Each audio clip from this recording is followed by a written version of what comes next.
Hi everyone, कैसे हैं आप सब लोग। आशा करते हैं कि आप सब लोग बहुत बढ़िया होंगे। हमने स्टार्ट किया है लीनियर अलजेब्रा और लीनियर अलजेब्रा के अंदर हम पहुंचे थे रैंक ऑफ अ मैट्रिक्स तक। और लास्ट टाइम हमने कंप्लीट किया है normal form of a matrix और किसी भी मैट्रिक्स को जो है वो पी ए क्यू के फॉर्म में कैसे लिखते हैं, ये चीज़ भी हमने देखी। आज हम बात करने वाले हैं होमोजीनियस लीनियर इक्वेशन।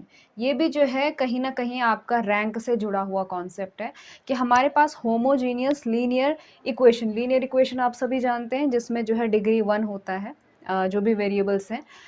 और होमोजीनियस का मतलब होता है कि जो इक्वल टू का ये जो साइड है यहाँ पे सारे ज़ीरो ज़ीरो होंगे।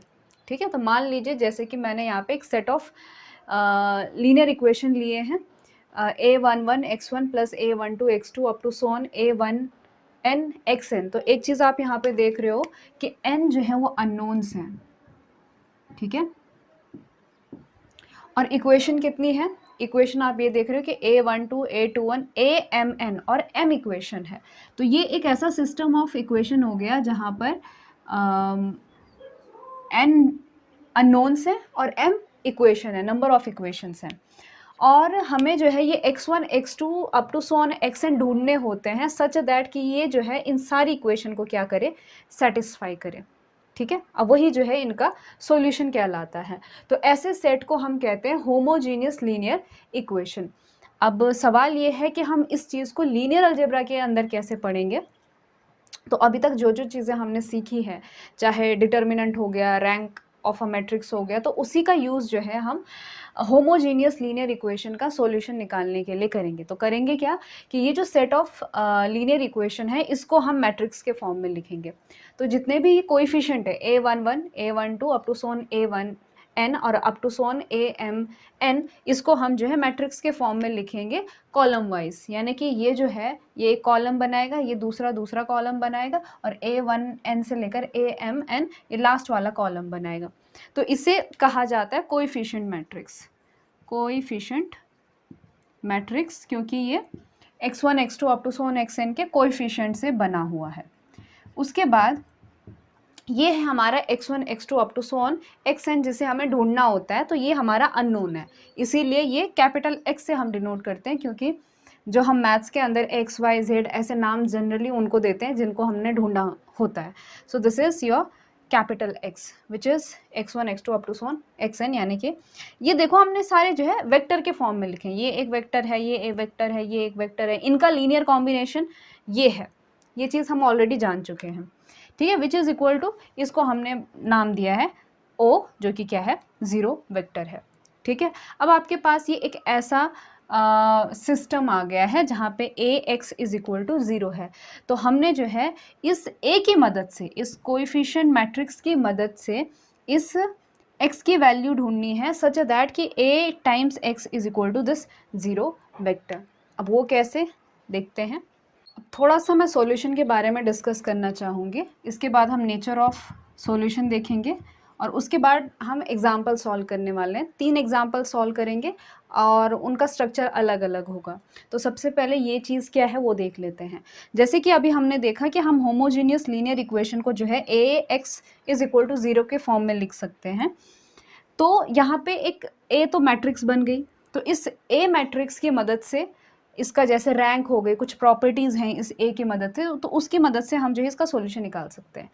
एक जो है एक सॉल्यूशन इसका हमेशा रहने वाला है, वो कौन सा, जब हम x की जगह क्या लेंगे, 0। तो जब x की जगह 0 लेंगे यानी क्या कि जब आपका जो x है, जैसे कि मान लीजिए n अननोन्स हैं, तो जो कैपिटल X हो गया, x वेक्टर, वो किसके बराबर है, x1 x2 up to so on xn। या तो हम इसको ऐसे कॉलम के फॉर्म में लिखते हैं और जब हॉरिजॉन्टली लिखते हैं तो ऐसे कोऑर्डिनेट्स के फॉर्म में लिखते हैं, है ना। तो एक x इज इक्वल टू 0 यानी कि x1 x2 up to so on xn ये सारे अगर 0 हो जाएंगे तो ये 0 वेक्टर जो है ये इसका एक ट्रिवियल सॉल्यूशन हमेशा रहेगा। तो इसका जो है होमोजीनियस इक्वेशन का एक सॉल्यूशन तो हमेशा होता है कौन सा, trivial solution, where x is equal to 0। लेकिन हम चाहते हैं कि क्या इसका केवल 0 ही सॉल्यूशन है या फिर इसके अलावा भी सॉल्यूशन हो सकता है। तो इन केस अगर आपके x1 और x2 दो इसके सॉल्यूशन हैं, then their linear combination will also be a solution. ये बहुत इंटरेस्टिंग बात है होमोजीनियस के केस में, कि अगर मान लीजिए जैसे कि इसने कहा है कि आपका x1 और x2 कैसे हैं, दो सॉल्यूशन है, तो इसका लीनियर कॉम्बिनेशन भी क्या होगा, सॉल्यूशन होगा। वो कैसे, कि अगर ax is equal to 0, x इसका सॉल्यूशन है, तो हम ये कहना चाह रहे हैं कि k1 x1 plus k2 x2, ये जो लीनियर कॉम्बिनेशन है x1 x2 का, ये भी क्या होगा, इसका सॉल्यूशन होगा। तो आप यहाँ पे सब्स्टिट्यूट करके देख लीजिए। सो a इंटू ये आ जाएगा, और क्योंकि ये कांस्टेंट है बाहर आ जा सकता है, इसको हम डिस्ट्रीब्यूटिव लॉ लगा सकते हैं, मैट्रिक्स के अंदर होता है ये। सो a into x1 plus k2 a into x2। अब देखो क्योंकि x1 इसका सॉल्यूशन है तो ये पार्ट आपका 0 हो जाएगा, a x2 जो है x2 इसका सॉल्यूशन है तो a x2 0 हो जाएगा, तो ये टोटली ओवरऑल 0 वेक्टर दे देगा। तो बहुत इंटरेस्टिंग बात है कि अगर दो सॉल्यूशन आपको मिल रहे हैं तो उनके सारे तमाम लीनियर कॉम्बिनेशन भी उसका सॉल्यूशन होने वाला है, ठीक है, यानी कि आपको बहुत सारे सॉल्यूशन मिलने वाले हैं। तीसरी बात आपको ध्यान में ये रखनी है, the number of linearly independent solution, ठीक है। यहाँ पे किसकी बात करी थी हमने कि x1 x2 दो सॉल्यूशन हैं, और जनरली यहाँ पे x1 x2 लीनियरली इंडिपेंडेंट है, मतलब क्या कि इससे ये नहीं निकाला जाएगा, इससे ये नहीं निकाला जाएगा, दोनों आपस में इंडिपेंडेंट है, मतलब एक दूसरे का स्केलर मल्टीपल नहीं होंगे ये। तो वैसे ही अगर हमारे पास ax इज इक्वल टू 0 है तो क्या, कैसे पता हमको चलेगा कि कितने इसके लीनियरली इंडिपेंडेंट सॉल्यूशन होंगे, ठीक है। So the number of linearly independent solution of m homogeneous linear equation in n variable, ठीक है, यानी कि आपको जो है नंबर ऑफ इक्वेशन m है और आपका क्या कहते हैं नंबर ऑफ अननोन्स जो है वो n है। तो उस केस में कैसे पता चलेगा कि इस set of homogeneous linear equation के कितने लीनियरली इंडिपेंडेंट सॉल्यूशन है, क्योंकि अगर हमें एक बार लीनियरली इंडिपेंडेंट सॉल्यूशन मिल गए तो उसके जितने भी लीनियर कॉम्बिनेशन होंगे वो भी सॉल्यूशन होंगे। So we are interested in linearly independent solution, so it will be n minus r, ठीक है। n मतलब कितने नंबर ऑफ अननोन्स हैं, ठीक है, यानी कि x1 x2 up to so on xn, तो n अननोन्स है, और r मतलब क्या कि जो हमने कोएफिशिएंट मैट्रिक्स बनाई है इसका रैंक क्या है। तो इसीलिए रैंक पढ़ना बहुत इंपॉर्टेंट है, क्योंकि रैंक जो है हमारे बहुत से प्रॉब्लम का सॉल्यूशन दे देता है, ठीक है। अब हम ये देखते हैं कि रैंक का अलग अलग होना और इनके सॉल्यूशन पे क्या फ़र्क दिखाता है। तो बात करते हैं कि रैंक से कैसे हम बता सकते हैं कि होमोजीनियस सिस्टम का जो सॉल्यूशन है उसका नेचर कैसा होगा। लेट्स सी केस नंबर 1, जब आपका r जो है वो n के बराबर है, जहाँ पे n क्या है, नंबर ऑफ अननोन्स हैं। अगर कोएफिशिएंट मैट्रिक्स का रैंक और नंबर ऑफ अननोन्स बराबर आते हैं तो उस केस में जो है क्योंकि हमने फॉर्मूला देखा था कि n माइनस आर क्या होंगे, लीनियरली इंडिपेंडेंट सॉल्यूशन होंगे, है ना। तो अब r जो है वो n के बराबर है तो n माइनस n 0 जो है लीनियरली इंडिपेंडेंट सॉल्यूशन होंगे, यानी कि इनके जो है एक भी लीनियरली इंडिपेंडेंट सॉल्यूशन एग्जिस्ट नहीं करेगा। तो क्या तो कौन सा सॉल्यूशन एग्जिस्ट करेगा, तो इसके पास सिर्फ केवल एक ही ज़ीरो होगा, जो कि हमने बात करी थी, कौन सा, ज़ीरो सॉल्यूशन, यानी कि ट्रिवियल सॉल्यूशन, और यही इसका एकमात्र सॉल्यूशन होगा। अब आप कहोगे कि ये ज़ीरो सॉल्यूशन जो है वो डिपेंडेंट है कि इंडिपेंडेंट है, तो obviously this is dependent solution है ये, ठीक है। हमेशा ये चीज़ याद रखिए कि आपका जो ज़ीरो वेक्टर है इट इज़ ऑलवेज डिपेंडेंट, ठीक। और इस चीज़ को आप थोड़ा सा समझ भी सकते हैं कि अगर ax इज़ इक्वल टू 0, अगर a का रैंक जो है वो फुल है, यानी कि मान लीजिए a जो है वो n बाय n मैट्रिक्स है, जितना उसका ऑर्डर है उतना ही उसका रैंक है, तो उस केस में इसका a का इन्वर्स एग्जिस्ट करेगा, है ना। मैं स्क्वायर मैट्रिक्स की बात कर रही हूँ, तो उस केस में x जो है वो दोनों तरफ हम जब अप्लाई करेंगे तो a इन्वर्स 0 यानी कि 0 आ जाएगा, तो x जो है केवल 0 ही आएगा, ठीक। केस दूसरा, जब आपका रैंक जो है नंबर ऑफ अननोन से छोटा हो जाता है, तो उस केस में n माइनस आर जो है लीनियरली इंडिपेंडेंट सॉल्यूशन एग्जिस्ट करेंगे।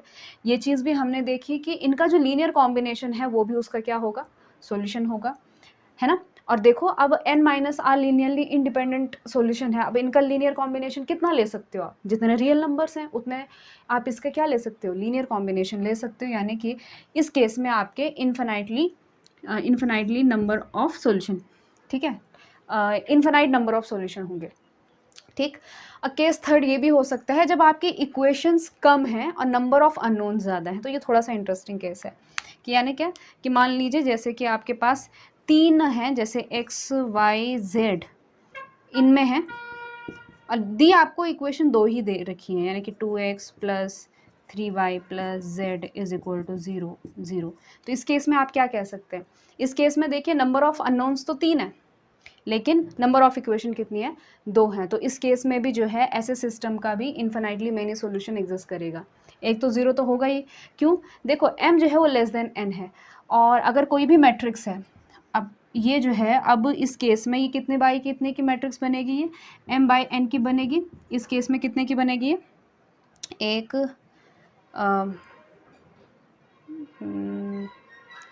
कितनी है, ये 2/3 की बनेगी, ठीक है। सो ये इससे बनने वाली जो मैट्रिक्स है इट इज़ 2/3, और जो आपका रैंक होता है वो इन दोनों से लेस या फिर इक्वल टू होता है, ठीक है। अब 3 तो हो नहीं सकता क्योंकि उसको 2 से भी लेस होना पड़ेगा, तो ये रैंक की प्रॉपर्टी है कि आपका जो है rank it will be less than और इक्वल टू m, और आपका m जो है वो n से भी छोटा है, ठीक है। यानी कि r is less than n भी है, जैसे कि इस केस में। तो जो ऐसा केस है जो इसके लिए इन्फिनाइटली सॉल्यूशन एग्जिस्ट कर रहे हैं, तो इसके लिए भी वही चीज़ हो जाएगी कि अगर आपके नंबर ऑफ इक्वेशन कम है और नंबर ऑफ अननोन्स ज़्यादा हैं, तो उस केस में इस सिस्टम के नॉन ज़ीरो सॉल्यूशन होंगे और इन्फिनाइटली मेनी होंगे। चलिए एक बहुत सिंपल सा हमने लिया है होमोजीनियस लीनियर इक्वेशन। क्या है, x plus 2y plus 3z is equal to 0, 3x plus 4y plus 4z is equal to 0, 7x plus 10y plus 12z is equal to 0। इसको लिखेंगे हम ax इज इक्वल टू 0 के form में, ठीक है। और जैसे कि हमने बात करी है कि सारा का सारा सॉल्यूशन किस पे डिपेंड करेगा, डिपेंड करेगा ए पर, किसका रैंक क्या है। तो देखो रैंक निकालने के लिए हम इसको हमेशा ट्राई करते हैं किस में कन्वर्ट करें, इसको अपर ट्रायंगुलर मैट्रिक्स के फॉर्म में करें या फिर इक्लॉन फॉर्म में करें, मर्जी है आपकी। तो जैसे कि मैंने इसमें से 3 और 7 को सबसे पहले 0 बना देना है, तो लगा दीजिए। R2 पे हम एलिमेंट्री ट्रांसफॉर्मेशन लगाएंगे, R2 माइनस 3R1 हो जाएगा, R3 पे लगाएंगे तो R3 माइनस 7R1 हो जाएगा।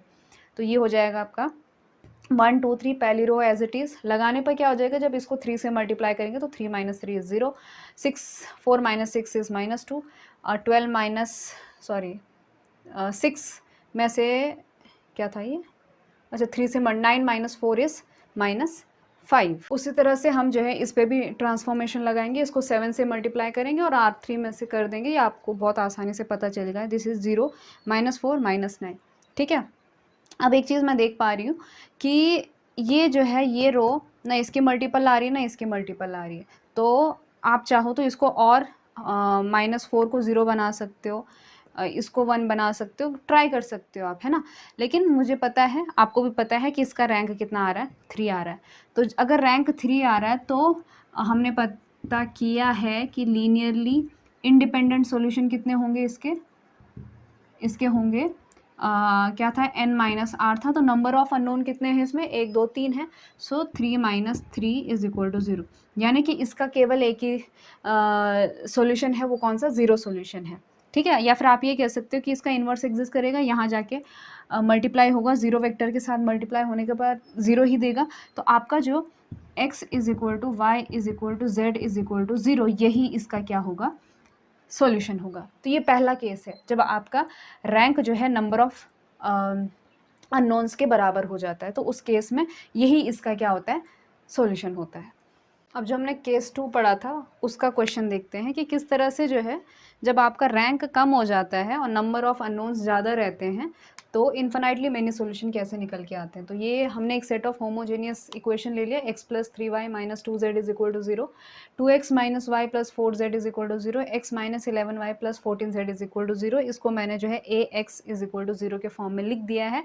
अब फिर से हम क्या करेंगे, इनका हम रैंक निकालने की कोशिश कर रहे हैं और इनको जो है हम क्या करेंगे, अपर ट्रायंगुलर मैट्रिक्स में कन्वर्ट करेंगे या फिर नीचे के 0 बनाने की कोशिश करेंगे। तो 2 और 1 को 0 करने की कोशिश करेंगे। सो ये ट्रांसफॉर्मेशन लगेगा R2 पे कि R2 माइनस 2R1, R3 पर R3 माइनस R1। सिंपल सी बात है, 1 में से 1 और 2 इंटू 1 माइनस 2, तो ये बन जाएगा। ये आप इजीली कैलकुलेट कर सकते हो। होमोजीनियस के साथ बहुत अच्छी बात ये है कि हमें इस साइड जो है कोई कैलकुलेशन नहीं करनी पड़ती है। जब नॉन होमोजीनियस इक्वेशन सॉल्व करेंगे तब हमको थोड़ा सा इधर भी फिर कैलकुलेशन करना पड़ेगा। अब यहाँ पे आपको साफ साफ नज़र आ रहा है कि जो थर्ड रो है ये दूसरी रो की क्या है, मल्टीपल है, ठीक है। सो हम क्या करेंगे, R3 में से 2 को माइनस कर देंगे तो हमारा थर्ड रो भी क्या हो जाएगा, 0 हो जाएगा। तो यानी क्या कि इसमें number of non zero row कितनी आ गई, 2 आ गई। तो इस मैट्रिक्स का जो रैंक है वो 2 आ गया। तो नंबर ऑफ इंडिपेंडेंट सॉल्यूशन कितने होंगे, n-r यानी कि 3 - 2 यानी कि 1। सो इंडिपेंडेंट सॉल्यूशन जो है वो 1 है, बाकी सारे क्या है, इसी के लीनियर कॉम्बिनेशन, इसी के मल्टीपल होने वाले हैं। अब देखो वो कैसे, ये लास्ट वाला देखो, लास्ट वाला इक्वेशन, इसमें क्या है 0 × x + 0 × y + 0 × z = 0, ठीक है। तो मैं एक लेके चलती हूँ, जैसे कि 0 × z = 0, आप 0 × y = 0 भी ले सकते हो, 0 × x = 0 ले सकते हो, मैंने z ले लिया, ठीक, क्योंकि ये ट्रू है इस चीज़ के लिए, 0 × z = 0। अब देखो इसके लिए कौन सेटिस्फाई, किस वैल्यू के लिए ये इक्वेशन सेटिस्फाई होगी, z को आप कोई भी नॉन ज़ीरो नंबर ले लो, ठीक है, ज़ीरो नहीं होना चाहिए, उसके अलावा कोई भी कांस्टेंट c ले लो, ठीक है। यहाँ पे c आपका जो है सॉरी इसमें 0 भी आएगा, 0 × 0 = 0, ठीक है। तो 0 भी आ जाएगा इसमें, कोई भी कांस्टेंट ले लो तो ये z = c इसको सेटिस्फाई करेगा, राइट। तो 0 को किसी भी नंबर से मल्टीप्लाई करो तो आंसर 0 आने वाला है। तो z आप मान लीजिए c ले लेते हैं, कुछ भी ले लेते हैं c, ठीक, 0 भी आएगा उसमें, ठीक है। फिर सेकेंड इक्वेशन को सॉल्व कीजिए, क्या है -7y + 8z = 0। तो मैंने z को क्या ले लिया था, c ले लिया था, ठीक है। तो -7y = -8c, y के लिए सॉल्व कीजिए तो ये 8/7c आ जाएगा। उसके बाद इस वाली इक्वेशन में रखो x + 3y - 2z = 0, है ना, पहली रो, और इसको मल्टीप्लाई करोगे तो आपकी पहली इक्वेशन आ जाएगी, ठीक है। इसमें पुट करोगे तो y का वैल्यू रखिए 8/7c जो कि 24/7c आ जाएगा, और z की जगह c रख दीजिए, इसको सॉल्व कीजिए तो x किसके बराबर आ गया, -10/7c, यानी कि आपके जो सॉल्यूशन बने वो क्या बने, -10/7c, फिर y क्या है आपका 8/7c, और z क्या है, c है। अब आपको रीज़न समझ में आया होगा कि मैंने z को क्यों लिया, इसमें z ही क्यों लिया, क्योंकि इस z को मैंने ऊपर वाले में सब्सटीट्यूट किया, फिर वहाँ से y निकला, फिर उसको हमने तीसरे में सब्सटीट्यूट करा तो मेरे को x निकला, ठीक। तो देखो ये इन्फिनाइटली मेनी सॉल्यूशन है, क्यों है, ये एक सॉल्यूशन है, ये एक लीनियरली इंडिपेंडेंट सॉल्यूशन है, बाकी जितने भी आएंगे c का वैल्यू पुट करते जाइए आप, 1 रखें तो ये एक सॉल्यूशन, 2 रखें तो दूसरा सॉल्यूशन, 0.2 रखें तो तीसरा सॉल्यूशन, c की वैल्यू चेंज करते जाइए, आपके पास इन्फिनाइटली मेनी क्या मिलने वाले हैं, सॉल्यूशन मिलने वाले हैं। ये कौन सा केस है, सेकेंड केस, जब आपका रैंक जो है वो नंबर ऑफ नोन से क्या हो जाता है, कम हो जाता है।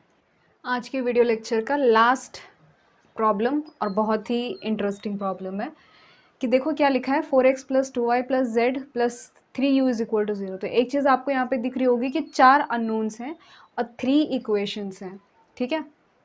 तो ऐसे केस में फिर से होमोजीनियस है तो इन्फिनाइटली मेनी सॉल्यूशन होगा, लेकिन कैसे, इसको वापस से हम किस में लिखते हैं, आपके ax = 0 के फॉर्म में लिख दिया, जहाँ पे कोएफिशिएंट मैट्रिक्स है, ठीक। अब देखो यहाँ पे थोड़ा सा एक ट्रिक यूज़ करा हमने कि मेरे को अगर 4 को 1 बनाना होगा तो मैं रो 1 को क्या करूँगी, 1/4 से डिवाइड कर दूँगी, मतलब 1/4 से मल्टीप्लाई कर दूँगी, ठीक है। लेकिन फिर क्या हो जाएगा, थोड़ा कॉम्प्लिकेट हो जाएगा, मेरे पास यहाँ पे ऑलरेडी एक 1 मौजूद दिखाई दे रहा है, ठीक है, यानी कि ये z का 1 है। अब मैं चाहती हूँ कि ये जो 1 है वो इधर आ जाए और ये 4 उधर चला जाए, तो हम क्या करेंगे, यहाँ पे वेरिएबल को क्या करेंगे, इंटरचेंज करेंगे, ठीक है। वेरिएबल को इंटरचेंज करने, क्योंकि लास्ट में हमको तो इससे कोई फर्क नहीं पड़ता कि ये x यहाँ पे है या फिर u यहाँ पर है, क्योंकि x y z तो अननोन्स है, चेंज कर सकते हैं, ठीक है, लेकिन हर जगह चेंज करना पड़ेगा। तो यहाँ पे हम क्या करेंगे, वेरिएबल को चेंज करेंगे, x को और आपके z को, ठीक है। सो आप ये कह सकते हैं, इसको कैसे लिखेंगे, इंटरचेंजिंग वेरिएबल, ठीक है। तो यहाँ पे आप लिख सकते हैं इंटरचेंजिंग वेरिएबल कौन, x एंड z। तो हो क्या जाएगा कि पहला कॉलम तीसरा कॉलम फर्स्ट में आ जाएगा और फर्स्ट कॉलम थर्ड में चला जाएगा, क्योंकि तीसरा वेरिएबल फर्स्ट में आ जाएगा और फर्स्ट वाला वेरिएबल थर्ड में चला जाएगा, ठीक है। तो यहाँ पे हमको 1 ऑलरेडी मिल जाएगा। तो ये गलतियाँ आप ज़रा एग्जाम में देख लेना। सो 1 4 0 2 3 1 4 6 2 3 7 1 अब देखो x की जगह आ गया z और z की जगह आ गया x, बाकी सारी चीज़ें सेम, बट ध्यान यहाँ पे रखिए कि यहाँ पे 3 0 हैं बिकॉज 3 इक्वेशन है और यहाँ पे 4 वेरिएबल है। फिर से वही चीज़ करनी है कि इस 4 को हमने 0 बना देना है, तो R2 - 4R1, ठीक है, ये कैलकुलेशन आ जाएगा। अब यहाँ पे आपको दिख रहे हैं कि ये 2 रो कैसी हैं, डिपेंडेंट हैं, और आप इसको पता सॉल्व कर सकते हैं, एक रो को 0 बना सकते हैं। तो उसके लिए मुझे पहले R2 को जो है 5 से डिवाइड करना पड़ेगा। 5 से डिवाइड करेंगे तो यहाँ पे ये 1 2 1 आ जाएगा, ठीक है। वो वाला स्टेप मैंने स्किप करा है क्योंकि आप कर सकते हो। और उसके बाद जब आप इसको सॉल्व करोगे तो पहले आप इसको सॉल्व कर देना, यानी क्या कि R2 को जो है 1/5 - 1/5 से मल्टीप्लाई कर देना, तो एक मैट्रिक्स निकल के आएगी। फिर बाद में जो है ये वाला स्टेप लगाना आपने, R3 जो है वो R3 में से R2 को माइनस करना। मैंने दोनों जो है एक साथ कर दिया है, वैसे आपको स्टेप में करना है। तो हमारे पास फाइनल ये आंसर आएगा। यहाँ पे आपको दिख रहा है कि number of non zero row is 2, यानी कि इस कोएफिशिएंट मैट्रिक्स का जो रैंक था वो 2 है, ठीक है। और नंबर ऑफ अननोन्स कितने हैं, 4, तो 4 में से 2 गया, तो 2 लीनियरली इंडिपेंडेंट इसके क्या आने वाले हैं, सॉल्यूशन आने वाले हैं। और 2 लीनियरली इंडिपेंडेंट सॉल्यूशन आने वाले हैं और उसी पर बेस्ड बाकी सारे सॉल्यूशन होंगे, यानी कि उन्हीं का लीनियर कॉम्बिनेशन होगा। अब वो कैसे, देखिए यहाँ से 0 into z plus 0 into y plus 0 into x plus 0 into u is equal to 0, ऐसा आएगा। तो हम क्या कर सकते हैं, जैसे कि z और y तो हम ऊपर वाली इक्वेशन से निकाल सकते हैं, x और u वैसे तो मर्जी आपकी है, आप कोई भी इनमें से x y z में से किसी को भी कांस्टेंट ले सकते हो, लेकिन मैं ये लास्ट के 2 को लूँगी क्योंकि फिर मेरे को ऊपर वाले में ज़रा मशक्क़त करनी नहीं पड़ेगी, वैसे पड़ेगी भी नहीं अगर आप इनमें से किसी को कांस्टेंट लेते हो तो भी। तो यहाँ पे ये ऐसा हो जाएगा that x into 0 plus u into 0 is equal to 0। ये कब पॉसिबल है, ये चाहे आप x कुछ भी ले लो, u कुछ भी ले लो, तो भी ये क्या, ये इक्वेशन सेटिस्फाई होने वाली है। तो अगर आप x कोई भी कांस्टेंट ले लो, मान लीजिए c1, और u जो है कोई भी कांस्टेंट ले लो, मान लीजिए c2, तो भी ये इक्वेशन सेटिस्फाई होने वाली है। तो x को मान लीजिए c1 ले लेते हैं और u को क्या लेते हैं, c2 ले लेते हैं, ठीक है। इसका मतलब आई होप आप समझे होंगे, क्योंकि कई बच्चे जो है समझ नहीं पाते हैं इस चीज़ को कि ये c1 और c2 कहाँ से आ गया। c1 और c2 मतलब कोई भी कांस्टेंट जो है इस इक्वेशन को सेटिस्फाई कर रहा है। 1 रखिए और u को -1 रखिए तो भी ये सेटिस्फाई हो रही है, x को पाई रखिए, u को 2 रखिए तो भी ये सेटिस्फाई हो रही है, तो कुछ भी रखिए तो सेटिस्फाई होनी है उस इक्वेशन में। So x is equal to c1, u is equal to c2। अब सेकेंड से देखिए 1 2 1 को अगर जब आप z y x u से मल्टीप्लाई करेंगे तो क्या आएगा आपका, y plus 2x plus u is equal to 0, ये आ जाएगा। यानी कि इस केस में आप क्या कर सकते हैं, x और u की जगह c1 c2 निकालिए और फिर y का वैल्यू निकालिए, कितना आएगा -2c1 प्लस c2, ठीक है। यहाँ से आप देख रहे हैं ना कि c1 और c2 पर ये डिपेंडेंट है, 2 चीज़ें हैं, 2 इंडिपेंडेंट है, कौन सा, एक c1 और एक c2। ये इंडिपेंडेंट क्यों कहा है, क्योंकि ऐसा कुछ नहीं है कि ये जो c2 है ये c1 पर डिपेंड करेगा। किसी केस में ये दोनों बराबर भी हो सकते हैं, लेकिन ऐसा नहीं है कि c2 जो है वो हमेशा c1 से ही निकल कर आएगा, ऐसा नहीं है, ठीक। और फिर लास्ट वाला क्या है, z plus 2y plus 4x plus 3u is equal to 0, यानी कि ये वाली इक्वेशन आ गई। इसमें अब आप जो है y की जगह -2c1 -c2 रखो, x की जगह c1 रखो, u की जगह c2 रखो, थोड़ा सा मेहनत करो, सॉल्व करो, तो z is equal to -c2 आ जाएगा। यानी कि इसका सोल्यूशन क्या आया, c1 x, सॉरी पहले z आना चाहिए था ना, क्योंकि हमने ये ऐसा लिया था, इंटरचेंज कर दिया था। तो -c2 कॉमा, फिर उसके बाद y क्या है, y है आपका -2c1 -c2, फिर आपका x क्या था c1 और u क्या था c2। तो ये आपका सॉल्यूशन है। यहाँ पे आपको c1 c2 दो चीज़ें दिख रही हैं, तो इसका मतलब इसके अंदर 2 लीनियरली इंडिपेंडेंट सॉल्यूशन है और उन्हीं से जो है ये बाकी चीज़ें आ रही हैं, उन्हीं का लीनियर कॉम्बिनेशन जो है इन्फिनाइटली मैनी सॉल्यूशन देगा इस होमोजेनियस सिस्टम ऑफ इक्वेशन का। तो ये होमोजेनियस लीनियर इक्वेशन को कैसे सॉल्व करना है, उसके नेचर ऑफ सॉल्यूशन कैसे पता करने हैं, ये 3 एग्जाम्पल से मुझे लगता है इनफ है समझने के लिए, ठीक है। तो ये एक ओवरऑल वीडियो था जिसमें आप होमोजेनियस लीनियर इक्वेशन के सॉल्यूशन के बारे में आपको पता चला होगा और लीनियर अलजेब्रा जो है उस सॉल्यूशन को फाइंड करने में कैसे मदद करता है। ये चीज़ आई होप आपको समझ में आई होगी। In the next video lecture इसी तरह से हम कंप्लीट करेंगे नॉन होमोजेनियस लीनियर इक्वेशन।